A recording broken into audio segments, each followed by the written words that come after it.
Welcome back to another edition of the Disney Dish podcast with Jim Hill. It's me, Len Testa, and today we've got a special treat for you. As you all know, Jim and I are doing a live event in Walt Disney World on November 10th through the 13th. We'll be walking around the parks, telling stories, and then telling those same stories, but with alcohol later on. And our travel partner for this is Storybook Destinations. We've invited on Tammy Wedding, owner, operator, comptroller of Storybook Destinations, on to tell us a little bit more about the event. Also, we've got Jim. Jim, say hi. Hi. Fantastic. So Tammy, welcome to the show. Thank you. Thank you for having me. Why don't you tell folks a little bit about what they can expect at this event? Let's say go day by day, starting with Friday and the events that we're going to do. And then Jim and I will, as I said before, provide smart aleck comments about what we're actually going to do. Okay, perfect. You can... All right, so starts Friday the 10th, November 10th. Yep. Basically that day, it'll be pretty informal. We'll just have a check-in desk at Coronado Springs, so you can go in and come and talk to us, ask us any questions. We'll give you some information. Any last-minute changes that happen, time changes or anything like that, we'll let you know there. Okay. And then that night, we'll have an informal meetup at Rick's just to get to know each other, see each other for the first time, things like that. So Rick's is the bar at Coronado Springs? Right, yep.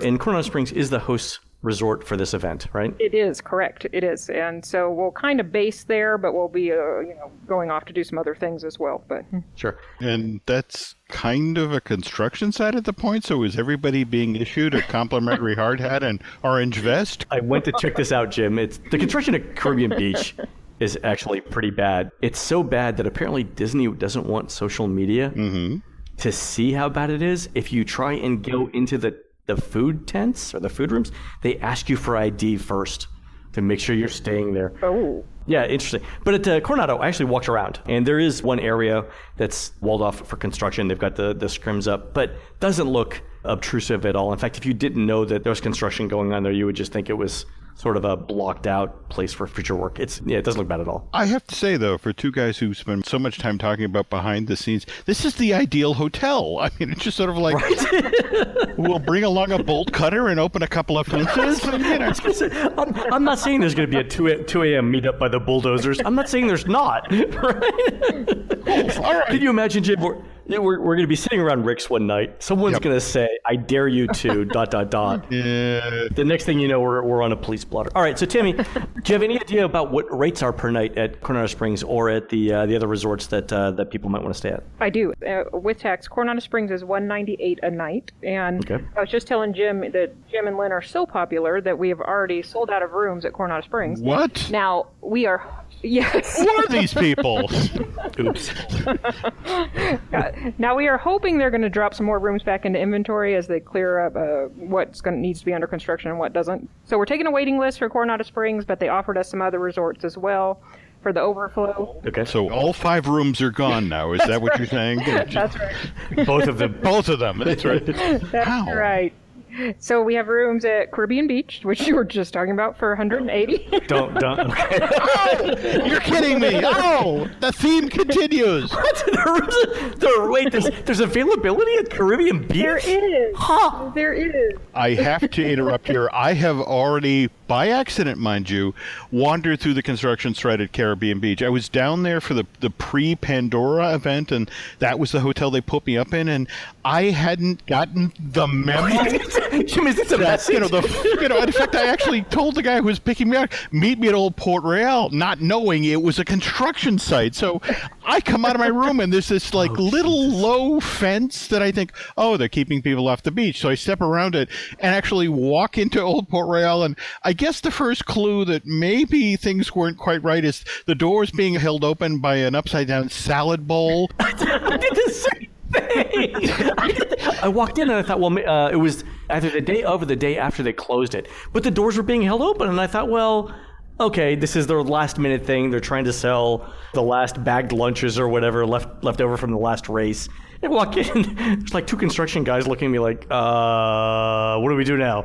Timmy, I love the hotels you picked out for this. Really, if you could make the 3rd hotel backstage in cast member only building, all right, we'll just set up cots in the cafeteria. You know the bridge by the studios? Yeah, under that. All right, Tammy, what other hotels you got for us?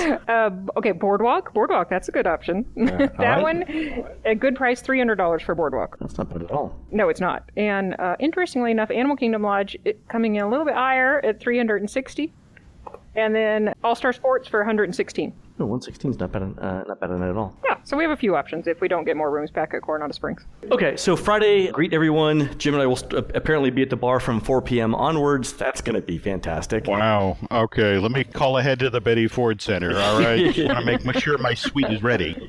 Yeah, can you get the 2-bedroom and I'll just join you there? I think it's cheaper. There you go.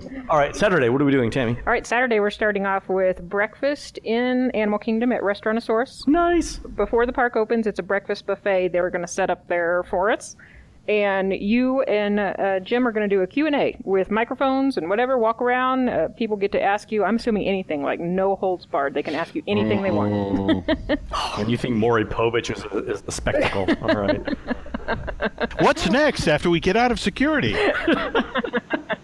If we're all allowed out, next we will walk over to Pandora for a walkabout. Very cool. Okay. Oh, fantastic. That'll be a lot of fun. All right, the next thing on the schedule so far is the dessert party that night, Illuminations dessert party in the Mexico Pavilion in Epcot. Oh, that's going to be fantastic. We may do something at Epcot prior to this. I think we have a space for another thing that's to be determined, but we'll think about that.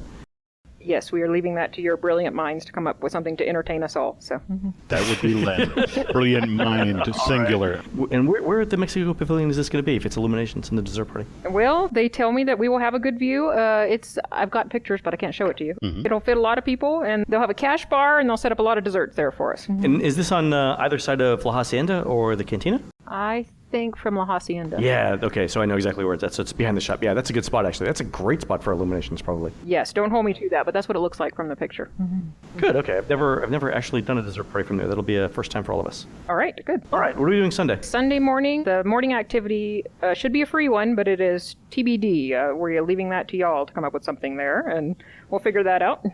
I think Len and I were batting about an idea of actually going down to the shore of Bay Lake in Fort Wilderness and actually with Discovery Island in the background just sort of talk about why here? Why out of all of the swampland in Central Florida, why here? It all has to do actually with that island we can all no longer get to. And no, we're not going there, all right? Just in case anybody's wondering and bringing an inflatable canoe. We're not doing that. I think that's actually a good topic. And I will add that the number of times that I've considered trying to get on the ferry to the Magic Kingdom in a scuba suit at night to just sort of hop off the end is more than zero. What next, Hank? All right, next, sometime in the afternoon, we haven't nailed down the exact time, but I would say probably around 2 o'clock, 1 o'clock, 2 o'clock in the afternoon, back at Coronado Springs is when we'll do the live podcast recording. Excellent. So we have brand new material coming up for this, stuff you guys have never heard before. That should be a lot of fun, again, until we get kicked out. Yes, and that one, we've got the room for several hours that day, and we've got Mickey-shaped snacks coming, and so it'll be a good time. And then I'm presuming that evening back at Rick's again for more drinking and talking? Yes, and also an informal kind of meetup at Mickey's Very Merry Christmas Party. Very cool. Oh, fantastic. That should be a lot of fun. Yeah, we thought we could do some ugly sweater contests, maybe things like that, and a group photo, so yeah. Yeah, we can take turns riding with people, riding rides with people. That'll be fun. Yes. Maybe some piggyback rides through Main Street. Even better. Actually, let's see if we can how many people can get on the Jingle Cruise. Yes. Maybe put Len on one boat, me in another boat. Oh, yes. Maybe we'll do our own script for the Jungle Cruise. Oh dear. Okay. Oh, James, you and I have to talk about this. Okay. Oh, that'd be amazing. Yes. And then we drink. Is that it, Timmy? That's Then we right. drink? Then. And then Monday morning, it's just an informal breakfast meetup send-off. That's it. We give everyone their tetanus shots. We send them on their way. Wow, that actually sounds like fun. Yeah, the thing I like about it is I've done a number of these events before for WW Today and the other shows, and the thing that we learned going along is 2 or 3 events a day is perfect in terms of not exhausting everyone by the end of it. We've tried putting 5 or 6 things in a given day, and by the end of it, everyone is just frazzled. So this sounds perfect in terms of getting in the right balance of relaxation and then whatever you call meeting Jim and me. All right, Timmy, why don't you tell folks where they can find more information about the event in case they want to alert authorities or actually book this thing? All right, it's on our website, storybookdestinations.com/Disney Dish. And we also email anytimevacations@storybookdestinations.com, and we have a Facebook page as well. It's linked on our website. So Fantastic. Thanks very much for giving us this rundown. Make sure your insurance is paid up before we get there, please. Deal. All right, folks. You've been listening to the intro to the show. Let's get on with our next show. Shall we, Jim? That we shall. Welcome back to another edition of the Disney Dish podcast with Jim Hill. It's me, Len Testa. And this is another show for summer of 2017. Let's bring in the man that inspired us all to wear bikinis, one Mr. Jim Hill. Jim, how's it going? Oh, I'm sorry. I said wear bikinis. I meant drink martinis. Better. Sorry. Yeah, it's better. Wow. That's a vision you can't unsee. Okay. I'll wake up screaming later tonight about that. Exactly. And it's apparently this is the plot of Stranger Things 2. Well, there we go. So, Jim, a couple of news items and then a quick listener question before we begin our continued history of Fantasmic today. So, first thing is Universal recently announced they're closing Dueling Dragons and replacing it with a Harry Potter coaster. Jim, what might be driving this? It's not like the Harry Potter money train hasn't stopped running back and forth between Islands of Adventure and Universal Studios Florida. Yeah. Other people call it the Hogwarts Express. Me, it's the money train. It's true. And it's really about capacity, particularly on the Universal Studios side. When this was originally built in 2010, there were two rides that were repurposed. One of them was Dueling Dragons. This was a Bollinger and Maybillard coaster, the coaster company out of Switzerland. And the other one was the Flying Unicorn, which was down the other end, and both of them got sort of a Harry Potter themed overlay. I mean, the Flying Unicorn became the Flying Hippogriff, and Dragon Challenge became Dueling Dragons.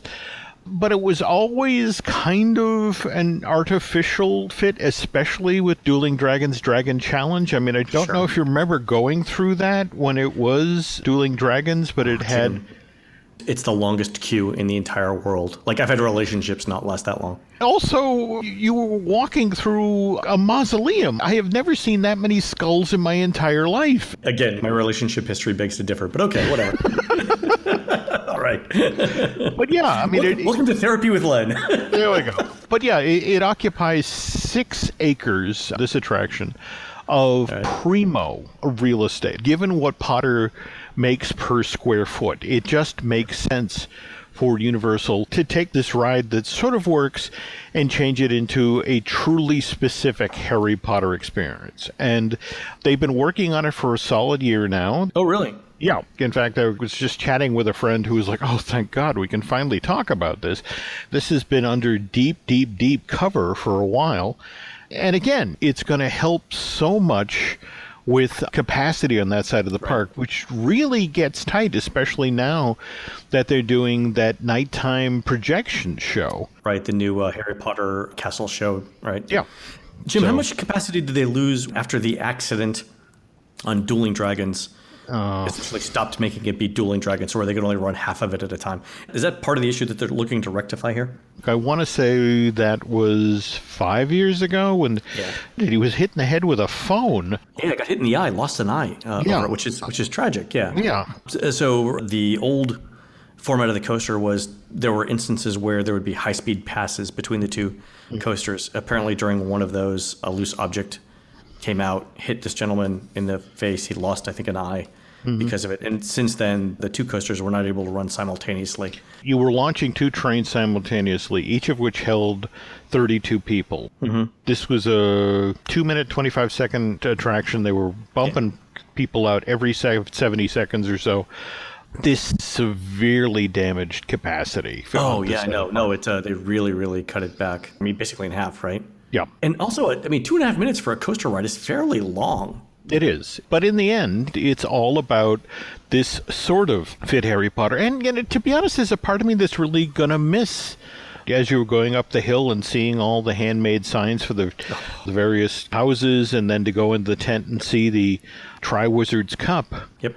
Though, from the friend who had the tapestry, the $50,000 tapestries that you can't see in the dark in the room there, the fact that now those are going to go away, that's kind of a heartbreaker as well. Well, I mean, if any of our listeners has a castle, the wall that needs adornment, There we go. I gotta say, Jim, the Dueling Dragons is one of the few roller coasters that absolutely terrified me from the minute I got on it. I'm fine with Hulk, but I think Dueling Dragons and Pepsi Mac's big one at Blackpool in England are the two rides on which not only did I bargain with God about what I would change in my life if I were able to live through it, but it was actually a back and forth negotiation.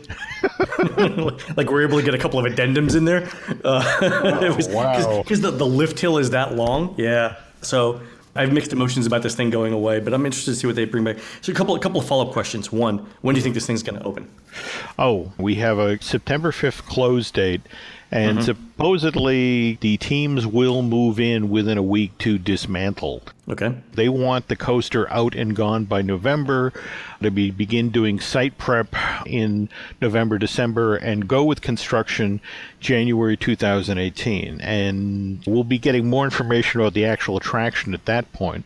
But remember, this is Universal, which Comcast has handed the money fire hose to. Right. It's not a coincidence that here's Bob Chapek announcing all of these big attractions being added to the Disney parks. And also lying out there in the bushes is Universal's announcement of Nintendo Land.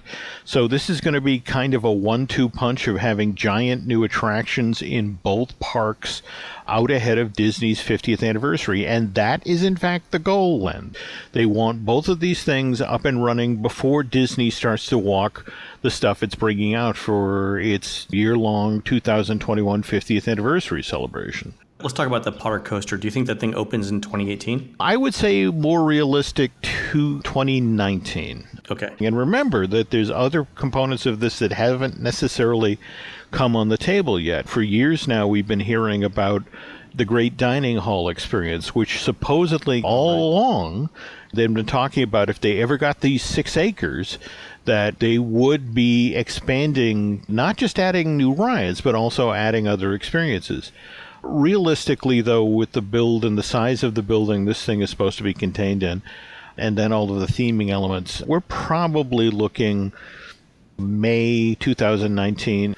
We already have Universal bringing online spring of 2018 its Fast and Furious replacement for Earthquake the Big One and Disaster Studios. So if you want to start lining up, April 2019 should be about right. Okay, so it looks like Universal is going to roll out this Harry Potter stuff to compete with Disney's Star Wars. What's the opening for Nintendo Land? Well, they haven't announced it, but the goal is to have this entire land up and running 2020, at the absolute latest 2021. All right, so basically it's going to be Universal has Harry Potter and Nintendo Land versus Disney's Star Wars Land and the other things that we mentioned sometime in the 2019, 2020. All right, we'll see what happens on it. A couple of other quick things, news-related on Disney. One actually leads into the other. Disney's Hollywood Studios announced today the opening of a new Grand Avenue area at Disney's Hollywood Studios and the opening of a Baseline Tap House, which I guess is it's a beer house that offers charcuterie plates, cheese plates, meat plates, pretzels, and things like that. So, Jim, a couple of questions. Where the heck is Grand Avenue area? Is this like Mama Melrose's back there? This is a park that's kind of reinventing itself. Oh, Jim, Phyllis Diller's face was reinventing itself. What is this? I think we're way beyond that now, James. And you're right. One of the aspects of dealing with the incipient arrival of Star Wars Land is where are these people lining up? How are they lining up? Yeah. What we formerly knew as the streets of America is gone. Yeah, but they're going to need places to line these folks up. So they're sort of redesignating certain parts of the park. Remember the thing where they did Phineas and Ferb? Oh, that's the Grand Avenue. Yep. So that's a new definition of the word grand with which I am unfamiliar. All right, fair enough. Give it time. There are grand things on their way, Len. This is the grand seat that you go to the grand section. All right, but it is back in that area of the park, right? Yeah, at least what I have been told as of this point. Of course, again, I could be wrong. I constantly am. I'm a little surprised that we're 3 weeks out from the closure of Great Movie Ride, and Disney has yet to announce any sort of live entertainment to take the place of the 2,000 people an hour or whatever that Great Movie Ride was handling. I mean, even if the ride was operating at 60% of its capacity, that's still somewhere in the neighborhood of 12 to 1,400 people an hour. Here's an interesting stat, Jim, that I want to get your opinion on.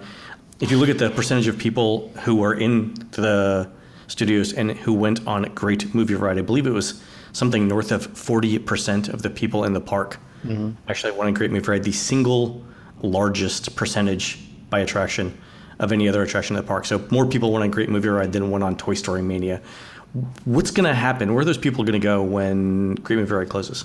Well, right now, there's a lot of pressure on entertainment to come up with character cavalcades. I've been told that the Streetmosphere folks have been told that there's going to be lots and lots of additional shifts available. Is anyone going through the Rolodex for the number for Mulch, Sweat, and Shears? Because I have it. In case anyone's call me, I can put you people in touch. There's just a realization that it's going to be a hard couple of months. We'll tough it out, but it's crucial that they turn and burn on getting this Mickey's Runaway Railway ride up and running as quickly as possible, because, again, it's the thesis attraction for the park. It's right there, and Mickey's do, particularly this version, the Paul Ruddish take on the character that's been so popular on the Disney Channel and Disney XD. It's just sort of like, again, I hate it when people who wear ties talk like this, but it's just sort of like, we'll connect with the kids. Really? Exactly. Because I think the blood's not getting to your brain. Loosen the tie. It's like, the kids. That's why I don't wear them. Wear them. Yep. All right, Jim, one more thing. I don't know if you noticed this, but it came up recently that Disney's value and moderate resorts are being sold on Priceline Express. Ooh. So this includes not only the All-Star resorts, but also rooms at places like Port Orleans French Quarter in the middle of summer, in the middle of August, for as low as $97 a night. That is substantially less than the $250 a night rack rate for the same hotel, and also substantially less than the $165 a night, which was the previous best discount. So, Jim, I got to ask you a couple of questions here. It's unusual, right, that a moderate is being sold for under $100 a night when presumably people are not staying at Caribbean Beach already. They should be staying at the other moderates. For there to be availability at $97 a night, that's indicative of something, right? Oh, God, yes. But we've been talking for months now about the chilling effect of the visa situation having on international travel. So if you've got that component of the people who make up your standard group of people who are coming over to Walt Disney World and are concerned, don't necessarily feel comfortable about making that trip now, you've got to fill that inventory somehow. And when you think about, honestly, how many hotel rooms are now standing empty at the Caribbean Beach because of construction? I mean, that a third? Yeah, so a third of the rooms have been taken out because of construction, roughly a third. The thing that surprises me is we've been telling travel agencies, and I'm sure the travel agencies have been doing it on their own, they've been telling people don't stay at Caribbean Beach for at least a year. Yep. So presumably those people were already going to other moderates as well. And the fact that these other moderates are now on sale in still what is considered summer vacation time, middle of August, tells me that demand for the rooms is soft. Yeah, but the weird thing is the disconnect. I was just yesterday looking at photos that were being taken from inside of Animal Kingdom and the line going into Avatar that doubled back on itself. I mean, clearly there are people coming out to check out the new stuff. Is it just that there isn't enough new stuff? Honest to God, I think that's exactly what it is, Jim. I think Disney got caught flat-footed between 2015 and 2019. There's basically nothing new opening. They've got the Toy Story Land coming up next year, but they put so much time and money into Disney Springs that they basically put the parks on autopilot for a few years and didn't open up anything. And like I said, they're scrambling from behind. I think half the announcements you saw at D23 are basically a reaction to the fact that nothing was in the pipeline. Yeah. The irony is it is such a bear now to travel across property because, if you think about all the infrastructure work that's being done now on roadways. Oh, yeah. I mean, getting into the studios is a nightmare. I live 6 minutes away from it, and I don't enjoy doing it. 6 minutes. I mean, that's a hassle.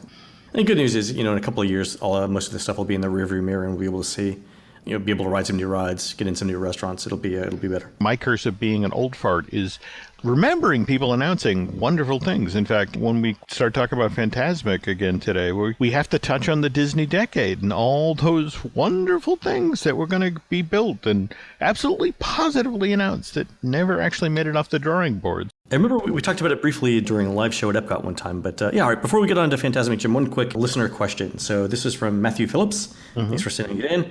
And Matthew sends in a link to an Orlando Sentinel article about the financial struggles of one cast member who's worked at Walt Disney World for years.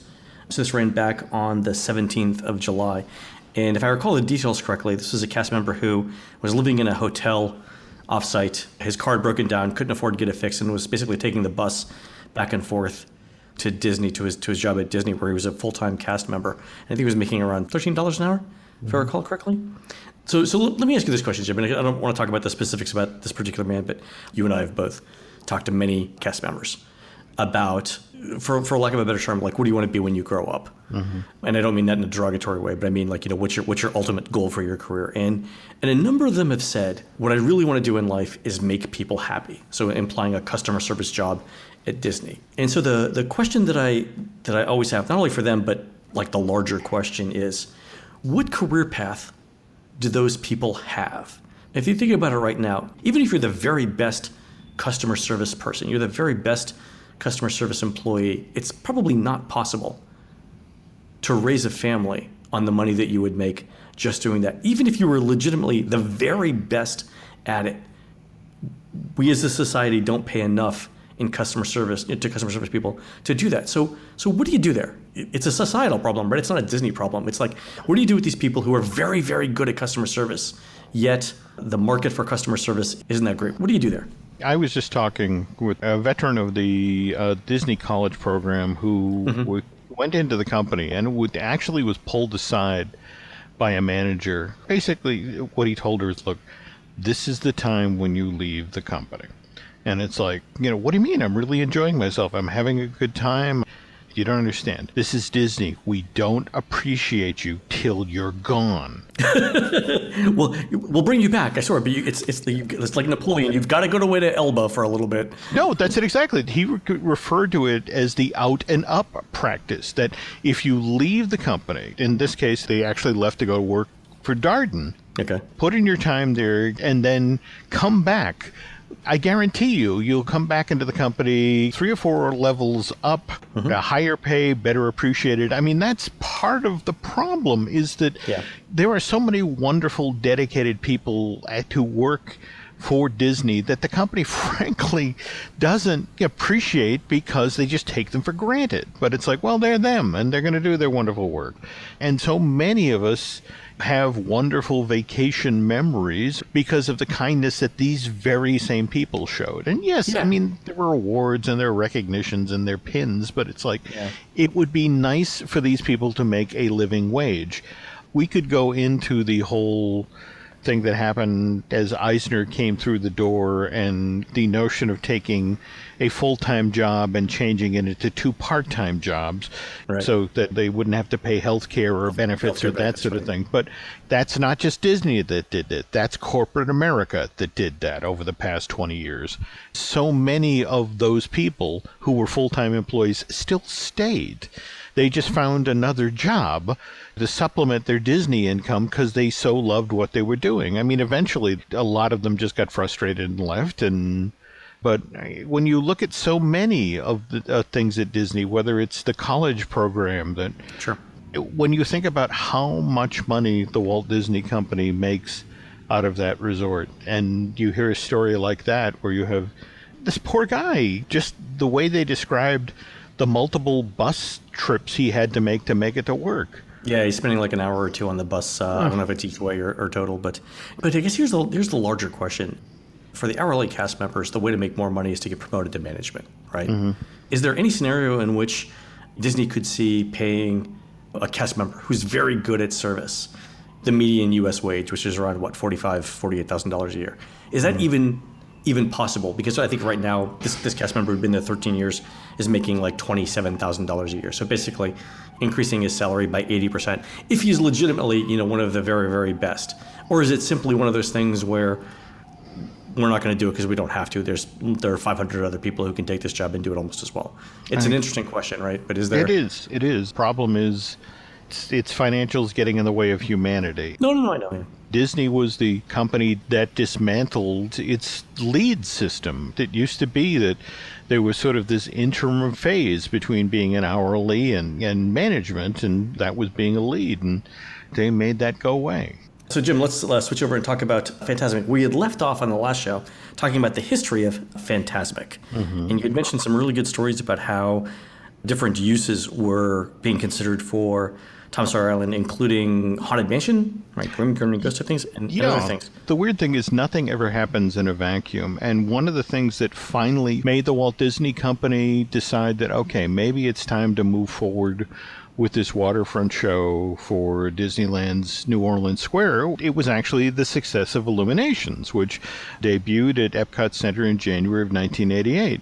It wasn't necessarily that it was a wonderful show sponsored by GE that made Disney decide that, we need to revisit this idea for Disneyland. Rather, it was the fact that suddenly all of the restaurants around World Showcase began booking out months in advance because people are like, okay, I've heard this show is good, so let's get a meal at 7 or 8, and then we can walk out of the restaurant at 9 o'clock and watch Illuminations. Or we can arrive at 7 and just sit there for 2.5 hours. Yeah, well, sure. That too. All right. So this didn't go unnoticed by Michael Eisner, and Michael wanted the same thing to happen to the restaurants around Frontierland and New Orleans Square, which were doing solid lunch business, but then weren't meeting capacity or financial goals as the dinner hour wore on. But here's the thing. He knew that putting a show in of this size was going to be a huge disruption, at least when it came to the day-to-day operation of the theme park. Rivers of America was going to have to be drained. That meant the Mark Twain, the Columbia, the Mike Fink keelboats, and Davy Crockett war canoes would be offline for months, and not to mention Tom Sawyer Island. So that's a huge hit. You know, when you think about what that would do hourly and daily capacity-wise for Disneyland. So he continued to hesitate to turn the key in the project. July of 89, Disneyland opens Splash Mountain. $70 million flume ride, which went $30 million off the budget. But it's also a huge hit. It's driving visitors to the park. Attendance levels for the first 6 months of that's in operation go through the roof. Which brings us to January 1990. And January 11th of that year, the Disneyland Party Gras Parade debuts. This is something they've set up. Yep. First time they've used inflatables of cold air inflatables of size. And again, it's just what it sounded like. It was a Mardi Gras with dance breaks and pulling people off the street. You know, early use of the interactive parade idea. When they launched it in honor of the park's 35th anniversary, they brought back all 3 hosts of ABC's live broadcast of the grand opening. So you had Art Linkletter, Bob Cummings, and former President Ronald Reagan. They're all in sort of the lead-off car, and it's so funny because you have the characters walking up the street, but interspersed between the characters are gentlemen with sunglasses and earpieces who look like they would kill. Wow, this just says happiness. Anyway, on that exact same day, as we mentioned a little earlier, Michael Eisner unveils the company's plans for the Disney Decade, which involves all sorts of new ride shows and attractions being built at Disneyland Park, with the first being Mickey's Toontown, which would open in January of 1993, and then it would be followed by the Indiana Jones Adventure, which is March of 1995. Downside of this is there would be no new attraction of size at Disneyland from July of 89, the opening of Splash Mountain, to January of 1993, opening Mickey's Toontown. That's 3.5 years, Len. Yeah. So again, we talked about getting caught flat-footed at the... And for a theme park that relies on people who live less than 100 miles away to make up 70% of its guests, that's a really risky thing to do. And Eisner actually flashes on this, that September that year, he reaches out to Bob McIntyre. He's the VP of Disneyland Entertainment, and Michael tells Roberts, look, we don't have anything big and ambitious for Disneyland for 92, and we need to come up with something fast. And So this is September of '89. He's saying they need something for '92. This is September of 1990. Oh, geez, even worse. Okay, all right. All right. One of the reasons he's calling right now is this is the summer of Dick Tracy. Is released to theaters in 1990, and Disney had hoped that Dick Tracy would become the next Roger Rabbit. You know, and it would be the inspiration or a jumping off point for new ride shows and attractions for the parks, or at least give them walk-around characters. And it didn't. Well, I think we've talked about the Dick Tracy's Crime Stopper attraction, where it was this immersive, interactive attraction where you rolled through this giant show building that was comic book meets Great Depression inner city. And you're supposedly breaking up a group of rum runners, which means you're leaning out of a moving car with a Tommy gun. I don't know why this idea didn't go over. Disney refused to let it go, and at one point, this was actually supposed to go into the big city section of Tokyo Disney Seas. They had this room set up at Tahunga, a half-scale room, and the Oriental Land Company executives came over with their wives to sort of be sold on the park, and one of the things they showed them at Tahunga was this room. And the Japanese executives enjoyed it, but their wives loved it. It's one of these things where it's like, can we get these women out of the car? It's like, no, they want to go again. You have to reset the room. And it's just sort of, I don't know what that says about Japanese society, but to give a tiny little Japanese woman a Tommy gun was very empowering, something they really enjoyed. Okay, so it's September of 1990. The Dick Tracy thing doesn't pan out. They've got to come up with something for 92. All right, go ahead. Site prep for Mickey's Toontown had begun in late 1990. And that side of the park, they had already had plans in place to introduce, as of March, Disney Afternoon Avenue and Baloo's Dressing Room, things to sort of hold as placeholders. Toontown 2, they had to go under the berm, right? They had to go under and beyond the berm. So that, in and of itself, was a logistical challenge, right? Well, and never mind that you had to shut down the train. So now... I was going to say, the train too, yeah. Yeah, so again, capacity once again takes a hit. Yeah, okay, all right. Doubling back to the 35th anniversary here, show director Barnett Ricci had been tasked in 1989 to come up with some sort of anniversary show that could be presented at a park. And the thinking was, what if we stage it on or around Sleeping Beauty Castle? In a 2002 interview, when she's looking back at the 10th anniversary of Fantasmic, Ricci talked about, I had an idea for an anniversary show for the castle that would make use of special effects techniques like lasers and mist curtains and combine them with live performers. So she does a lot of research on technologies that were available at that time. And one of the ideas that Barnett wanted to explore was water screens, which in this case were supposed to have risen out of the moat in front of Sleeping Beauty Castle, one to the left of the drawbridge and one to the right of the drawbridge. Okay. Now, given the availability of the technologies that were available at this time, we're talking the late 80s, she was anticipating that what she'd be able to do with these water screens was lasers projected on them, and they could do shooting stars or rainbows. And meanwhile, up on top of the castle, there would have been this group of singers and dancers that would have been performing in the parapets. Now, Len, there's only 3 problems with this plan. One is there's not a whole lot of room up on the roof of Sleeping Beauty Castle for dancers and singers to move around. Yeah, because I mean it's at scale anyway, right? I mean, so it's already smaller to begin with. Okay, then the fact the castle was built 35 years previous, so much of the roof is made out of plywood sheeting, and having actually stood on the roofs of Main Street for the 25th anniversary of Disneyland, I can tell you for a fact that in some places, only the termites were holding those together. They held hands. I mean, so, the notion of I'm dancing and now I'm through the castle on the floor with a broken hip. And then when you put a full-size adult up on Sleeping Beauty Castle, you suddenly realize, wow, that's a lot of use of forced perspective. That thing is dinky.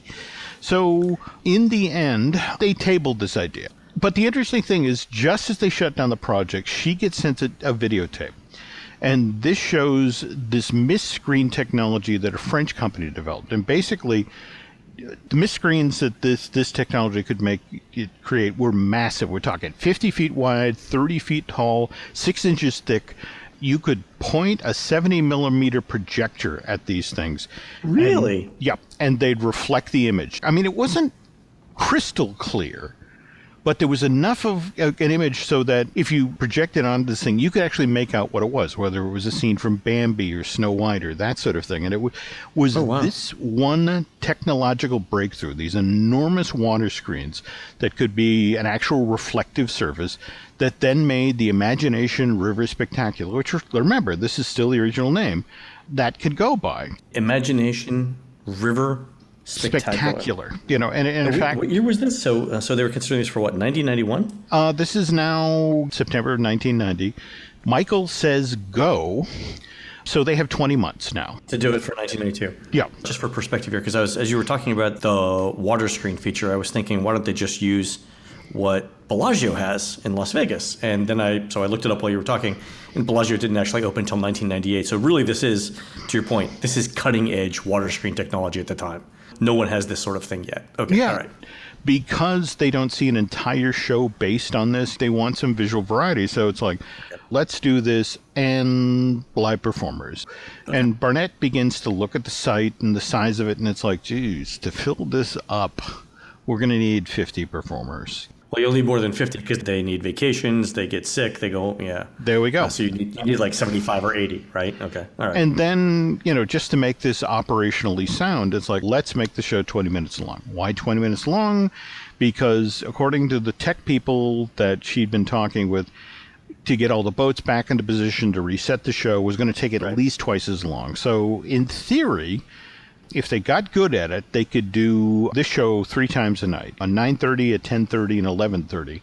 That schedule, due to crowd control issues, how long it actually took to load the audience in and out of Rivers of America, wound up being tweaked to 9:30, 11 o'clock, and 12:30 a.m., which then got Disney in big trouble with the neighbors due to noise and fireworks issue, which we'll get to eventually. Wow, so they actually started a show at 12:30 in the morning? Yeah, I mean, that first summer particularly.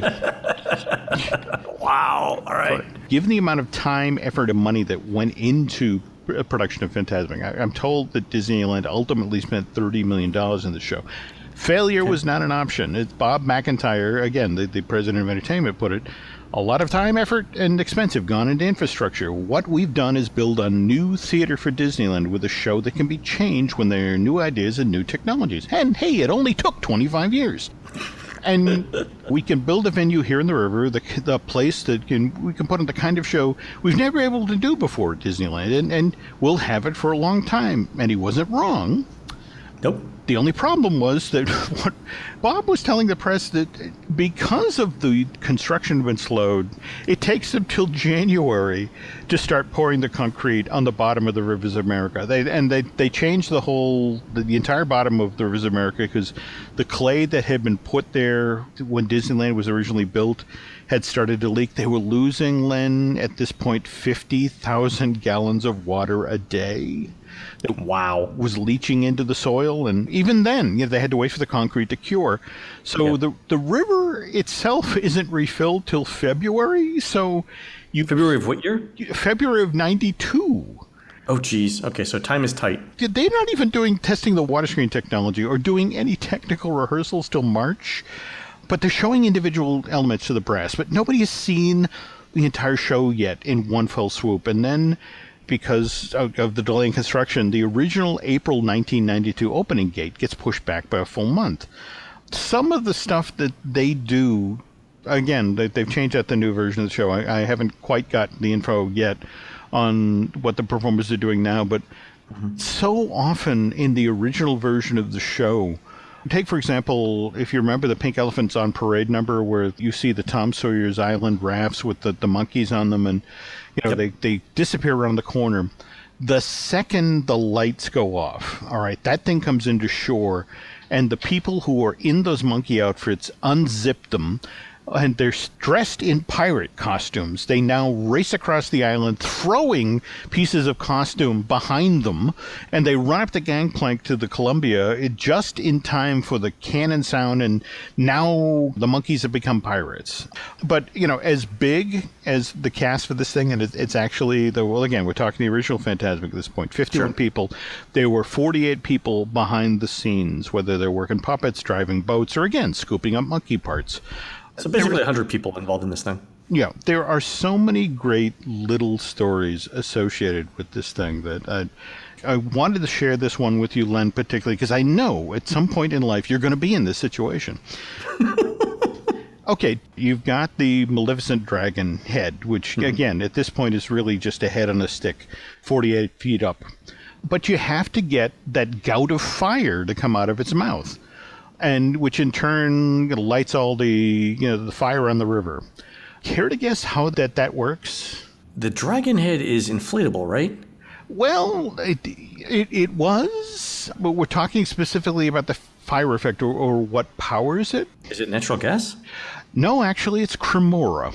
Really? The coffee drink? The non-dairy creamer that comes in powdered form. I've heard this. Okay. I've heard that this is flammable. Is that flammable, really?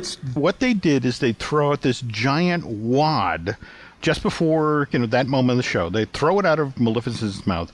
It creates a cloud. They then produce a spark, and that's what that huge belch of flames. That's Cremora, Len. Is it really? Well, it is, and I know you're going to be locked in a break room at some point in your life. I'll need to get out, and I'm going to have a spark plug, a D-cell battery, and all the non-dairy coffee creamer I can handle.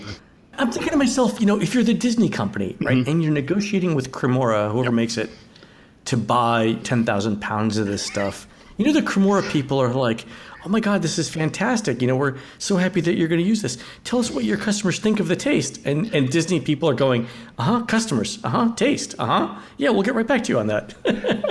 Larry, load up the dragon. I can't help but think, what's going to happen if I take a bottle of Cremora with me on a plane? Oh, yeah, forget it. No, you'd be the TSA. Is this something? And by the way, it's only Cremora, not Coffee Mate. Evidently, Coffee Mate will not achieve this effect. That there are people who probably blew up the Disney break room and then had to justify, in order to not get fired, they had to justify it by saying, no, we were testing flame effects. And it just, things got out of hand. And, well, you're just being creative and thinking out of the box. Congratulations.